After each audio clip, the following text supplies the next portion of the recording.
Once a wanted criminal and a drug addict, Taj lived a life ruled by chaos and police chases.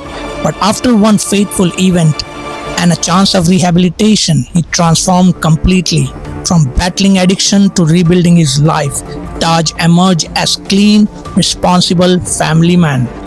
Today he stands as powerful inspiration to the youth, providing that even the most broken past can lead to the brightest future. From wanted by police to wanted by the world for his wisdom. I'm going to become one of these gangsters. You know what? I'm not going to tolerate it. I'm going to try to have my very first fight. To drug use and so on. I know what I really was and what I was hiding with them. Would you feel comfortable? Yeah, I did. And then same behavior you continued. So it's not worth it. Assalamu alaikum and very good morning. We are at Bebuzz Media studio in Bolton, UK with our producer and CEO of Bebuzz Media, and of course our Sadab Bhai, who is our videographer and studio manager. As you know that Bebuzz brings information, it brings the topics which sometimes comfortable, sometimes may not be comfortable. We have a dialogues amongst ourselves, we have a conversations and interviews, and the whole spirit of this kind of podcast and conversation is to talk about a topic so we can discuss the topic, we can learn something and we can plan something for our community and for our future.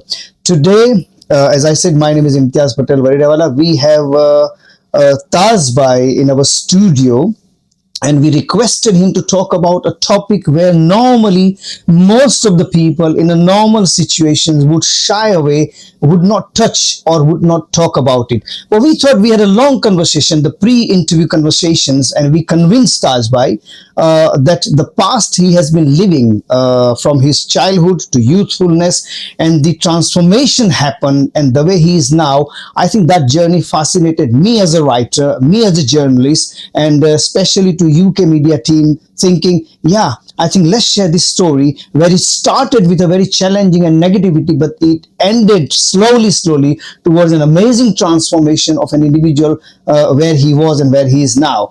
Rather than me disclosing the suspense and spoil the interview, I would rather that Taj Bhai talks about his past, the way he feels comfortable, and we are really not glorifying. Let me put this very clear from the ethical and from the moral point of view, being in the media and on behalf of Bebuzz, that we are not glorifying any topics which sometimes society thinks is uncomfortable and not fair to talk openly. We just like to touch upon the reality.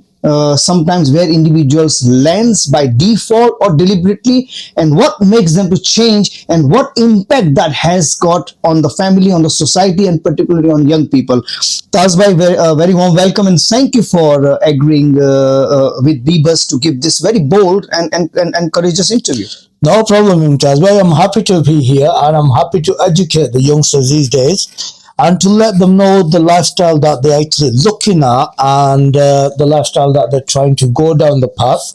It's not really worth it, because it's one of those that I've actually been down, and it's something, if there was something I could do by going back in time and something that I could change, would be this particular that moment when I first stepped into this line.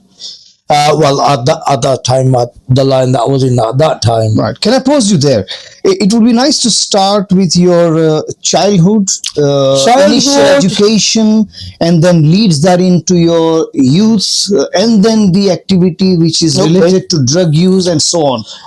Would you feel comfortable taking us through that journey, please? Yeah. To be honest with you, my childhood was really good at the beginning, up until secondary school. When I went into secondary, I became a victim of bullying. So I was bullied up until from year 5 till year 10, I should say. When I got into year 10, I got to a point where I'd had enough so much of bullying. I decided, you know what? I'm not going to tolerate it. I'm going to become one of these gangsters. I want to become a bully myself, because the school wasn't doing anything about it in particular. I kept reporting it. I used to come home with broken nose, broken arm, broken hip, broken this. I got sick of it. Come year 10, it come to a point where I couldn't take it anymore. So I decided to take matters in my own hand, and that was my very first step. And are we talking about 80s? Or No, before no, no, 80s? no, no. This is still in secondary school. I am still about 15 at this point. Right, right. At Okay. the age of 15 years of age, I decided to have my very first fight. And when I had that very first fight, that was my icebreaker, you could say, and that was my breaking point, where I'd left all my innocence behind at that point. And was it the kind of starting point, inverted comma, as they say it as per Oxford Dictionary, that you wanted to become a gangster? No, at Or that, is it a not very at heavy that one? point. No, no, no. That was just a lot lighter. It was to show what I really was and what I was hiding within myself. You can say in abbreviated English, you can say it was to show the animal that I was controlling within me, within inside me.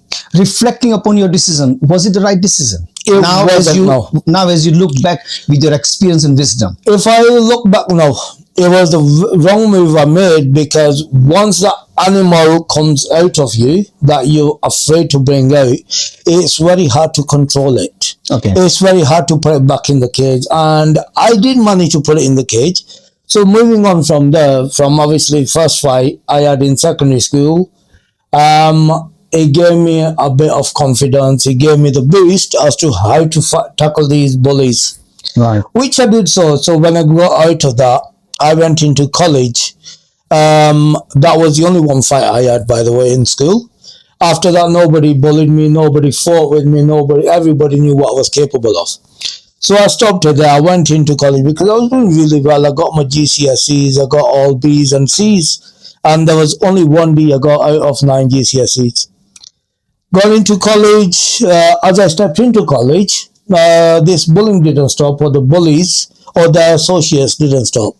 So I wanted to show them the evil side of me again, the animal side.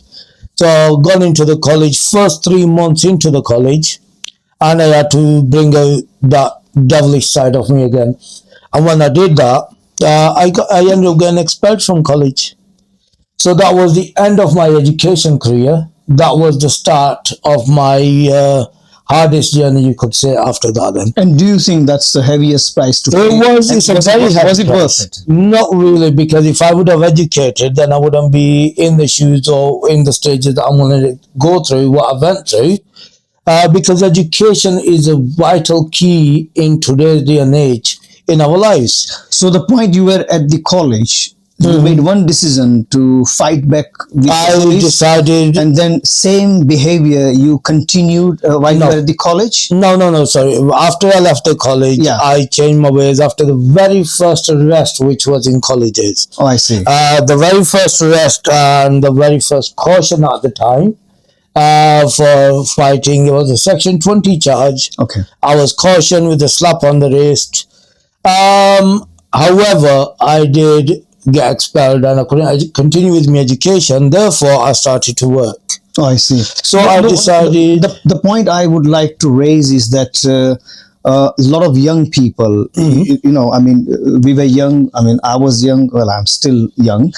I can see that. I can say you're younger than me. I don't want to do that. But the point, our audience is interested to know that it's a natural tendency to fight back bullies, to fight back in a very aggressive way, to challenge the system. So what is your message that, you know, at that point, now what message you would give to those young people who would be more or less in the same mindset as you were years ago? I would clearly say, look, it's not worth it, to be honest with you.